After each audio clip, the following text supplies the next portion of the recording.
This is the shocking moment that a chained-up woman was finally rescued by police. It was the 16th of August 2023. A usually quiet neighborhood in Louisville was about to transform into the set of a real-life horror film. Neighbors could hear screaming coming from one of the properties nearby. They obviously became concerned at this and called police. Emergency services raced to the scene, never expecting to find what they did. At around 7 p.m. they arrived at the neighborhood of Park Hill to a 2-story house. They could see and hear a female screaming through one of the windows. Now, the police really struggled to access the property but were eventually able to force entry. They discovered that horrifically the woman had been chained to the floor. 37-year-old Jonna Wilson had a chain round her neck with a padlock on it.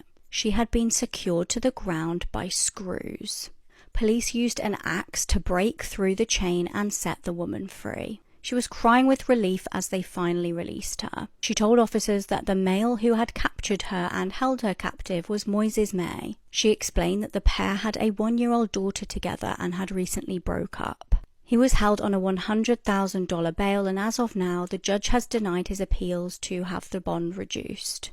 Let's discuss the most brutal and least brutal Saw traps in each of the movies. For the original Saw, I would say the least brutal trap in the movie is the reverse bear trap. While having your jaw and head split in two is not desirable, I would argue it is instantaneous and a little more painless. The most brutal in Saw 1 goes to the razor wire maze. The idea of being basically stripped naked, crawling around in razor wire in the dark until you bleed out is absolutely horrifying. The least brutal in Saw 2 is going to the needle pit. I don't want to hear any whining. The needle pit is the only one in this movie where you are not guaranteed immediate death. Could you theoretically catch something dangerous from all of these used needles? It's possible, but it's not guaranteed. All of the other traps in this movie are guaranteed unaliving. I think the most brutal trap in Saw 2 is the Venus flytrap. And yes, when the mask activates around your face, it would be rather instantaneous. However, the way the trap works is you're taking a scalpel and you're trying to cut a key out from behind your eye. Anything involving eyes, immediate no.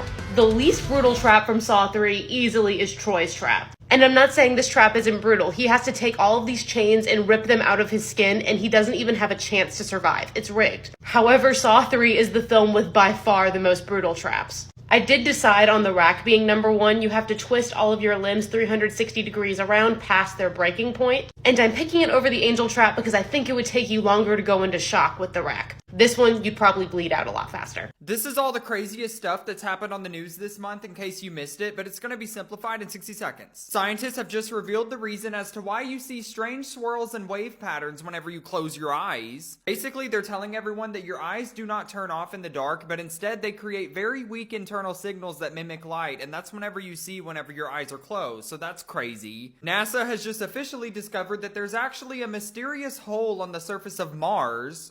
Okay. Basically, they think that this hole was caused by an ancient volcano, and they're further saying that it could be shelter for astronauts in the future. A monkey punched a girl in the face at the zoo because she was taunting him with food. And I do think that this was caught on video. These 3 kids just randomly went out for a hike one day and they actually discovered a real T-Rex fossil. This happened in North Dakota. This is crazy. This one's probably even crazier because there's huge snake-headed fish that are invading rivers and they can slither onto land and they can breathe air, not just water. So basically these fish are called northern snakehead fish and they're actually native to China, but they've recently made their way to US waters. So thank you for that. I give you these news roundups every day, so make sure you add me and come back to me tomorrow. This man had a special bond with his pet hippo that he said he raised like it was his own child until he was mauled to death. This man took keeping a wild animal as a pet to a somehow even more bizarre level. Marius Els was a South African farmer with a 400-acre farm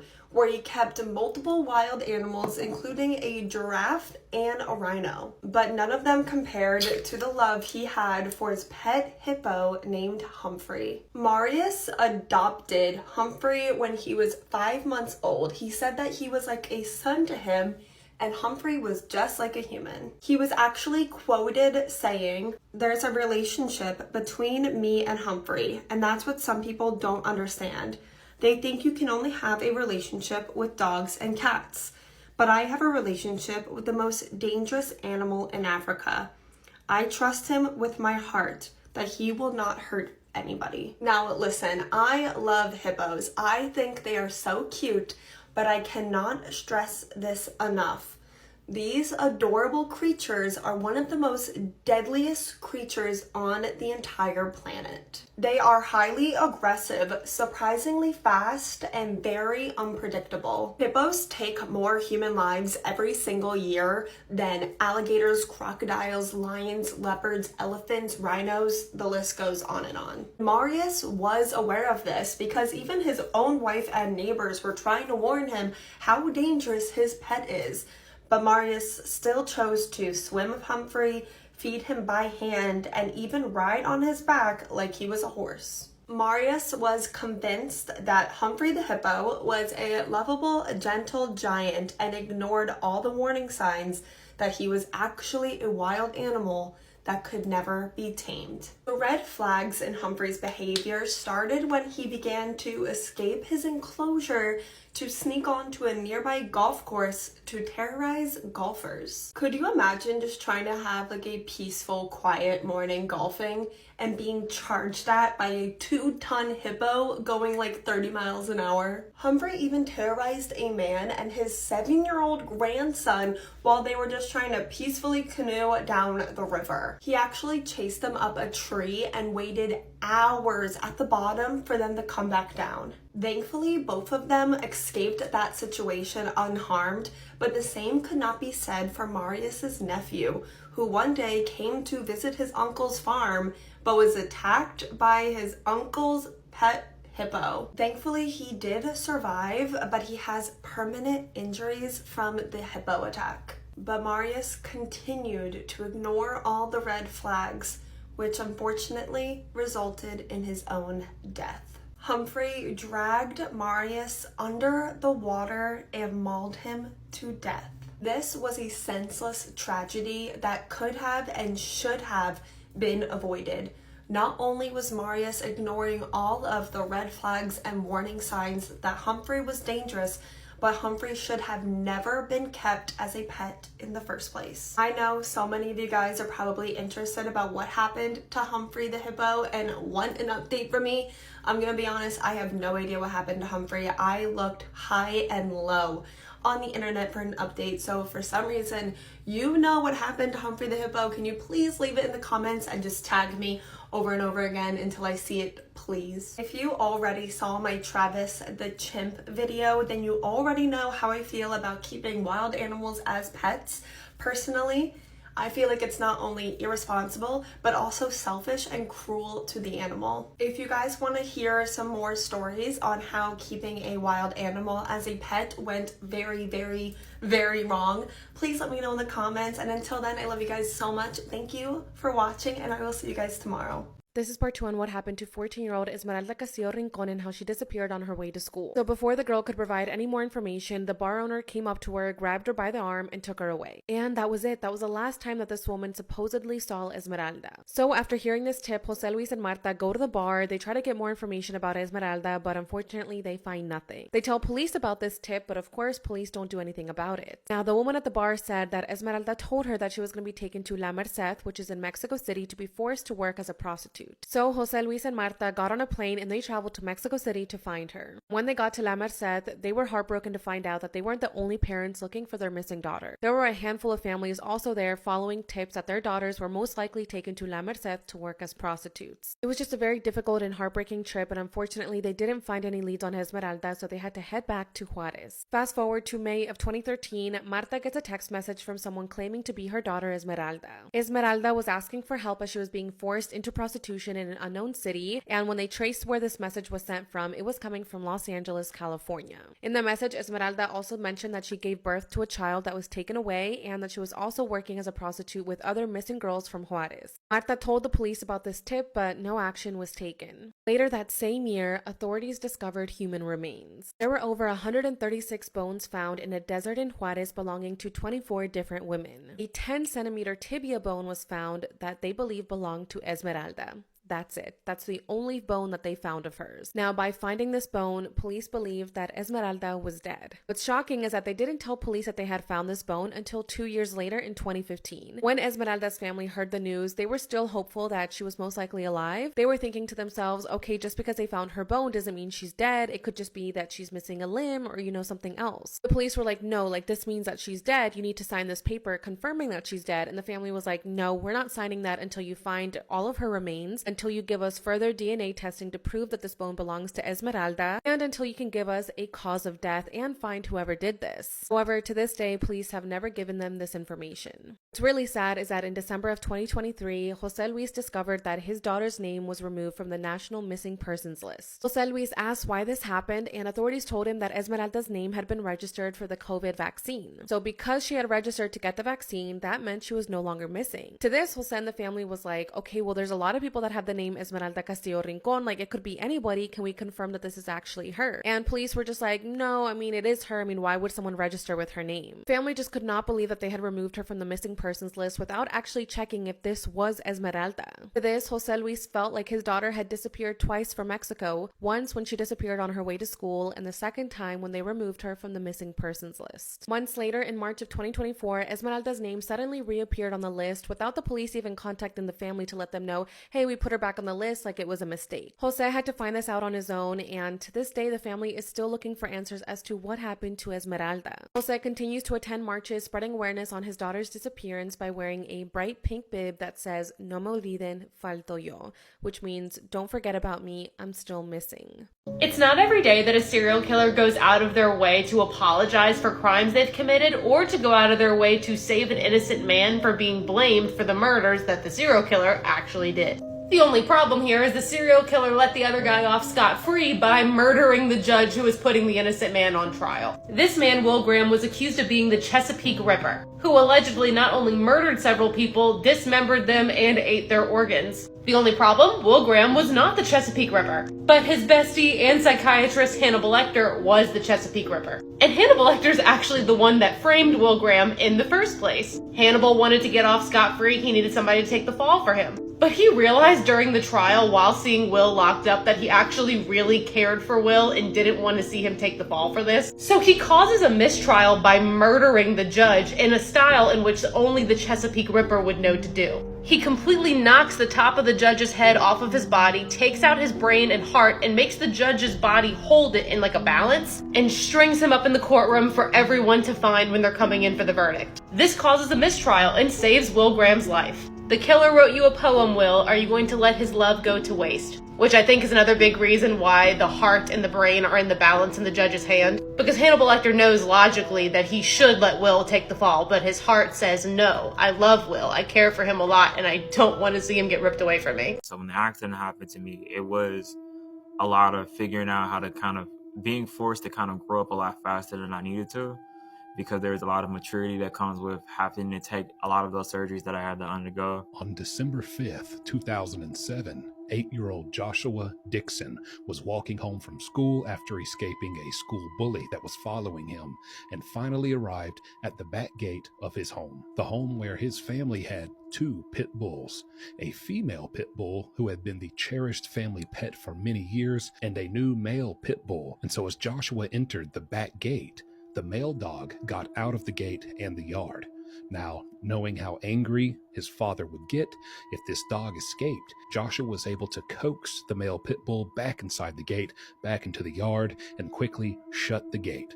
And as he did, he turned around and slipped on a patch of ice. That was all it took to trigger the male pit bull to attack this 3rd grader. Since the pit was unable to rip through Joshua's leather jacket, his face took the majority of the mauling. During this mauling, the male pit bull ripped off Joshua's nose, both eyelids, and his entire left eyeball. But during all of this, the other pit bull, the female, the cherished family pet, runs to Joshua's rescue, and so the female pit bull clamps down on Joshua's left ear, and the male pit bull clamps down on his right ear, and they begin having a tug of war with Joshua's head.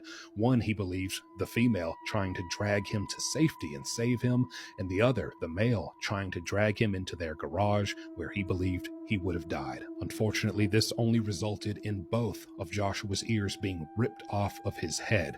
He would later have new ears built for him by doctors. Over the course of this 2-minute long attack, Joshua lost 80% of his face. Now finally, Joshua's father heard this commotion and ran outside and broke up this fight and immediately called an ambulance where it arrived and rushed him to the hospital. He would undergo 26 hours of various surgeries, ultimately being put into a medically induced coma where he would ultimately wake up and thankfully survive. This had me laughing a bit. Disqualifications from draft searches are up by 1,000% since that bill was passed. I promise you, you guys are safe. Most of you are safe. Most of you. There are 1,000 medical conditions that can get you disqualified from service, and a lot of them are very easy to get and non-verifiable. Anything pertaining to your ears, knees, GI tract, your feet, your eyes, your lungs, your psyche. However, that may not matter at all because it's flexible, and that's why it's hard to find answers for this question, because at any time, the powers that be could expand the rules to include more types of people. Looking at the past, though, you're less likely to be drafted if you are something like a college student, you are involved in national security, you're a minister, you provide for a family, you already have family that was killed in action. You don't just get drafted and thrown immediately into the front lines. You go through a whole examination process in which they take into consideration a ton of factors about your life and whether or not you're fit for service. When the draft starts, at least historically speaking, they're going to pull from the youngest and fittest of the population first and slowly expand those boundaries. They celebrated their first wedding anniversary, and then he murdered her. Andrea and Sean Yarborough seemed like a lovely, normal couple with 4 children. They lived in Florida, and Andrea worked as a financial advisor. Sean was 46 and was working as a fireman. They'd been married for a year and had just celebrated their first wedding anniversary. However, it would be the last one they would ever celebrate. On the 13th of June, Andrea's mum had picked up her granddaughter from the pair's home. The child told her nan that her parents were inside the house still sleeping. Andrea's mum didn't think much of this at first until she failed to be able to get hold of the couple. She didn't hear from them from the entire day, and Sean also failed to turn up at work. She tried texting and calling and got no response. That's when she decided to call police and ask them to do a welfare check. Officers arrived at the property at around 9:20 p.m. They went into the house through the front door, which was strangely unlocked. They found a shell casing and blood on the floor. Blood was coming out of a closed bathroom door, and when they went into the bathroom, to their horror, they found 2 bodies. Both Sean and Andrea were lying on the floor deceased. They determined that Andrea had been killed first and the manner of death was homicide. They determined that Sean had died from self-unaliving. Both had passed away from gunshot wounds. If you have an opinion on the man or bear being alone with you in the woods debate, you may want to listen to this true story of when it was a man versus a bear in a battle to the death, because it may just change your mind. Trust me, you won't believe who won this battle and how they did it. On November 1st, 1999, Gene Rowe was hunting deer all day on Kodiak Island, Alaska, when finally, just before dark, he got lucky. And so as he's skinning this freshly killed deer, he had no idea that he was about to go from the hunter to the prey. Now all Gene heard was this terrifying, deep, rumbling roar behind him. And so as he whipped his head around, he didn't even have time to think as this 1,400-pound, 10-foot-tall, when on its hind legs, Kodiak brown bear was barreling towards him and had already closed all the distance. Now, Kodiak brown bears are even bigger and generally more aggressive than grizzly bears, and this one was no exception, as it sunk its huge teeth into Gene's arm and slammed him to the ground like a rag doll. After that, it towered over Gene, and now Gene, full of adrenaline, kicked this bear right in its throat with his big, heavy hunting boots, and miraculously, this causes the bear to kind of choke a bit and even stumble down to the ground for just a few seconds. So Gene immediately immediately jumps up to his feet, full of adrenaline still, and remembers he has a pocket knife in his pocket. And so he whips it out and then rammed it right into the bear's throat at the same time that this bear bit into Gene's leg with its huge teeth. But now that this bear's head was kind of turned down to get that bite on Gene's leg, Gene was able to raise that knife up high and slam it down again right into the bear's vertebrae, causing the bear to kind of lift its head up and back in pain. As it did, that open throat wound from that first knife hit Gene gave it just began spraying bear blood all over Gene, all in his face and all down his body. At this point, the knife is still stuck into the bear, and Gene had let go of it just during the commotion of this struggle. But after he hit it and this blood sprayed all over him, the bear kind of backed up, and so did Gene, and now these two are kind of just circling around. The bear begins circling around looking at Gene, and Gene kind of hobbles around because he's been so just shaken up and thrown down and hurt himself from this attack that they're just circling off now, looking at each other in this kind of wilderness, self-made arena. And now Gene thinks to himself, if I go another round with this bear, I'm not going to make it. And so out of pure desperation, he decides to say a prayer. And he says, Lord, please help me, Lord. Please just help me. And somehow, after this short prayer, he gets filled with this incredible self-confidence and just surety in himself. And he decides, you know what? Let's go. And he actually says these words out loud. He says, come on, bear. I have the Lord on my side. And just as he says this, the bear lunges at him. And so this huge bear is lunging at him. And now at the same time still, Gene lunges towards the bear because he is so just in this fight, all or nothing at this point. And so Gene has cocked back with his good arm because his other arm at this point is just hanging on by a few shreds of torn meat. And he is rearing back, heading into this bear. This bear's heading into him, and somehow Gene connects right with this bear's snout, right in its nose, as hard as he can. In fact, he hit it so hard that all of his knuckles and his hand bones broke, and he would not be able to feel anything in his arm for hours after this. When he hit that bear, the bear incredibly was knocked unconscious and fell to the ground so hard that it even bounced a little. And at this point, Gene had fallen too, just from this crashing impact, and he gets up and hobbles over to this that he had not had any chance to get to prior to this moment,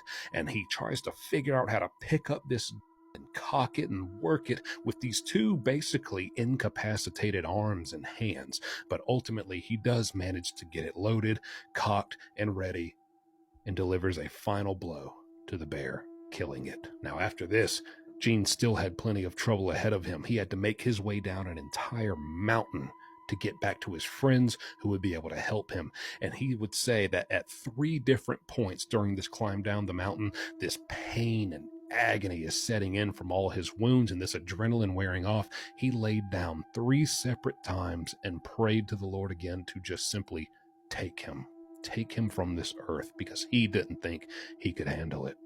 But he did, and he eventually made it back to his friend.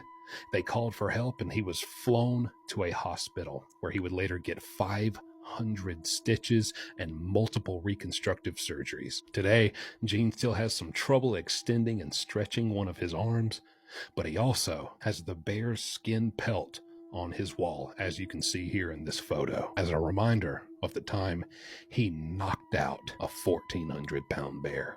Could you imagine being 53 years old and getting a Facebook message that you're someone's kidnapped relative? This little baby girl was found alive 51 years after being kidnapped. Alta and Jeffrey Highsmith married very young, and within a year were welcoming a little baby girl named Melissa. Sadly, the joy of welcoming a little baby did not last very long. Alta really struggled with being a new young mom, and her and Jeffrey were fighting constantly. Jeffrey admits that at this time he wasn't being a good father or husband. He was young and selfish, and this led to him and Alta splitting up. Alta and little baby Melissa moved in with a roommate, and at this time were receiving no financial help from Jeffrey. Alta was struggling. Now she's a young single mom with no money. She needed to find a job and she needed to find one fast. And she ended up finding a decent job, but they did not offer daycare for baby Melissa. So Alta took an ad out in the newspaper saying that she was looking for a babysitter, and really quickly she got a response from a woman who was interested in babysitting little baby Melissa. This was 1971. You couldn't just look someone up on Facebook or Instagram to see if they were a weirdo. But Alta did ask this woman if she could meet up the following day, so she could just meet her, ask her some questions, but that woman never showed up. That woman did end up calling Melissa a couple hours later, apologizing that she didn't show up, and said she was still interested in babysitting Melissa if Alta was okay with it. And at this point, Alta was desperate and out of options. She had to start this job the following day or she was going to be fired. She needed that job so she could support herself and her baby. So against her better judgment, she agreed to hand over her baby to someone she never met. The next day, Alta left to start her new job, and she asked if her roommate could hand over baby Melissa to the babysitter when she got there. Shortly later, someone did come to the door and introduce themselves as Ruth Johnson, Melissa's babysitter. That person was in the home for only a few minutes before they left with little 22-month-old Melissa. Something really interesting about this Ruth Johnson person is that Alta's roommate said that this person could have been a man impersonating a woman. That babysitter was meant to drop little Melissa back off later that evening, but they never did. Little 22-month-old Melissa Highsmith had just been kidnapped. Alta obviously blamed herself, but so did Melissa's father, Jeffrey, because he wasn't financially supporting them. The grief of losing their baby kind of pushed the two of them back together. They ended up remarrying and having 4 more children, but they never got over losing Melissa. And it was always this super weird thing for their new 4 children, knowing that they had an older sister that was kidnapped, that they never got to meet. And as social media and the internet became a thing, it was actually Melissa's siblings that were posting and pushing to keep her story alive. The National Center for Missing and Exploited Children actually made an age progression photo of what Melissa might look like as an adult, and they started getting a lot of leads, especially of women that thought they could be baby Melissa. But they never were, and every single time the DNA test came back as negative, it destroyed Melissa's family a little bit more. Then at the end of 2022, so not even that long ago, a tip came in from South Carolina that someone said they saw a woman that kind of looked like Melissa's age progression photo. Sadly, this woman was not Melissa, but for some reason, unlike all the other times, Melissa's family felt hope that they were going to see Melissa again, and they were right, because within 1 month, Melissa was reunited with her family 51 years after she was kidnapped. Melissa's father, Jeffrey, put his DNA in one of those genealogy websites, 23andMe, and it showed that he had 3 grandchildren that he did not know. There was only one explanation. These were Melissa's children. They ended up tracking down the mother of these children on Facebook.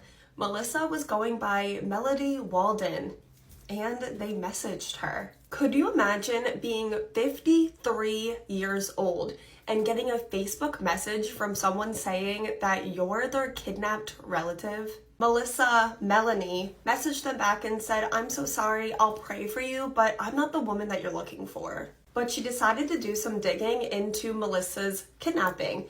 She said she was shocked to realize that little baby Melissa Highsmith had the exact same birthmark as she did.